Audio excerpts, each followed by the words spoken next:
परेशान मैं ही नहीं, मेरे पूरे फैमिली परेशान है। अच्छे से मेरे बच्चे लोग काम कर रहे थे, अपने अपने जगह में जॉब कर रहे बच्चे, 2 वक्त का रोटी के लिए इधर उधर भागते फिर रहे हैं मेरे बच्चे हैं। छोटी सी एक नौकरी करता था मेरा बेटा, वो भी छूट गया नौकरी उसका। अभी हम खाने पीने के लिए भी परेशान है यहाँ पर। मेरे बेटे की या मेरे बच्चों की क्या गलती था इसमें है?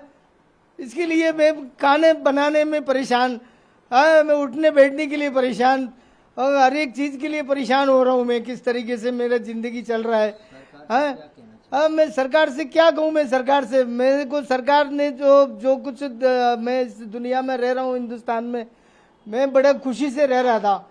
ये जो हाल माहौल पैदा किया मेरे बच्चे ने, मैं कहता हूँ ऐसे बच्चे को इस दुनिया में हमारे भारत में आने का कोई हक नहीं है। ऐसे अगर आता भी है तो उसको कड़ी से कड़ी सजा दी जाए, उसको कोई भी हो इस मामले में। अनऑथराइज काम जो किया है वो अच्छा नहीं किया लड़की ने। वो लड़की अगर सुन रहा है तो मेरे ख्याल से वो थोड़े से पानी में डूब के मर जाए।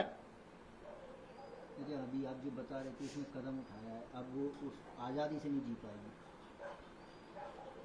मुझे पता नहीं है उनकी आजादी क्या है, वो जाने, मेरे को मालूम नहीं है उनकी स्थिति में क्या है, पर जो भी किया है वो एकदम मतलब गलत है, गलत है, बिल्कुल गलत है।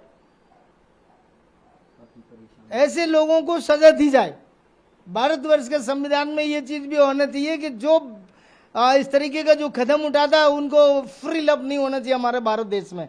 हमारा भारत देश ऋषियों का देश है, हमारा भारत देश बहुत पूजनीय देश है, हमारा भारत इतने सम्मानित देश है कि हमारे भारत वाले लोग पत्थरों को भी आदर करते हैं, उनको भी भगवान मानते हैं, उनके सामने भी साष्टांग प्रणाम करते हैं। इतना आदर योग हमारा भारत देश है। और ऐसे सबूत, ऐसी लड़कियां, मैं नहीं चाहता कि ये ऐसी लड़कियों को जिंदगी जीने का हक हो। नो, ऐसी लड़कियों को कोई जीवन जीने का हक नहीं है। इनको तुरंत दंड स्पॉट किया जाए इनको। मैं गुस्से में नहीं बोल रहा हूं, मैं अपने भारत का नागरिक होने के इस कारण से बोल रहा हूं। मैं मुझे इस मामले में क्रोध आ रहा है कि कोई कल तक ये बच्ची मेरी थी, अब मेरी बच्ची नहीं है, हमारे देश का सवाल है ये मेरे देश के लिए बहुत अच्छी बात नहीं है। मैं एक बदनसीब बाप हूं। मैं, मेरे साथ जो हुआ है वो लड़की ने किया है। वो लड़की को इस दुनिया में जीने के लिए, इस भारत में कदम रखने का कोई हक नहीं है। उसको अपने बच्चों को लेने के लिए उसको कोई हक नहीं है। उसको बच्चों को छूने भी मत देना। मैं यही भारत सरकार से मैं माफी चाहता हूँ। मैं उनसे यही गुजारिश करता हूँ कि उसके जो 2 बच्चे उसको छूने भी नहीं दिए जाए। हमारे जो बेटे हैं, हमारे बच्चे हैं, वो उसको पाल लेंगे। हम एक रोटी में, हम आधी रोटी से भी आधी खा लेंगे, पर उन दोनों बच्चों की परवरिश हम करना चाहते हैं। क्या लगता है आपकी बेटी पाकिस्तान में सुरक्षित है? जी, पाकिस्तान में सुरक्षित है आपकी बेटी, क्या लगता है? मुझे तो नहीं लगता। आप अपनी बेटी से कुछ कहना चाहेंगे?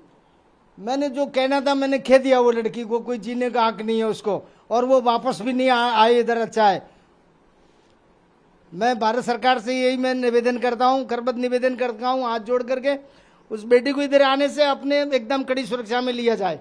उसने इस तरीके का कदम उठाया ताकि आने वाली पीढ़ी, आने वाले भविष्य में कोई भी बेटी या बेटा इस तरीके का कदम नहीं उठाने पाए। बहुत बड़ी शर्मसार वाली बात है, हमारे लिए तो डूब मरने की बात है।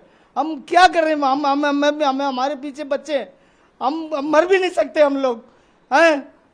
क्या करेंगे हम, क्या करेंगे जी के? फिर भी हम सोचते हैं कि मेरे 2 बच्चियों की शादी करना है, मुझे मेरे बेटे के लिए जीना है, मुझे मेरे अपने बच्चों के लिए जीना है। मैं इसलिए मैं जी रहा हूँ इस देश में। मैं इतना बदनसीब आदमी हूँ मैं कि मेरा नाम उस बेटी के साथ जुड़ा हुआ है। मेरे नाम उससे अब मेरा हटा दिया जाए, मैं यही निवेदन करता हूँ। मेरे नाम उसके साथ जो जुड़ा है मेरे लिए बहुत बड़ी कलंक की बात है। यदि वो इस हमारे इस बयान को अगर वो लड़की सुन रही है, अगर थोड़ा भी तो उसके अंदर अगर मेरा खून है, या हिंदुस्तान का थोड़ा भी पानी उसने पिया है जीवन में, इतना पढ़ा लिखा, इतना 29 साल 38 साल की उम्र हुई है, तो वो थोड़े से पानी में अपने आप को डूब के मरना चाहिए उसको। क्यों?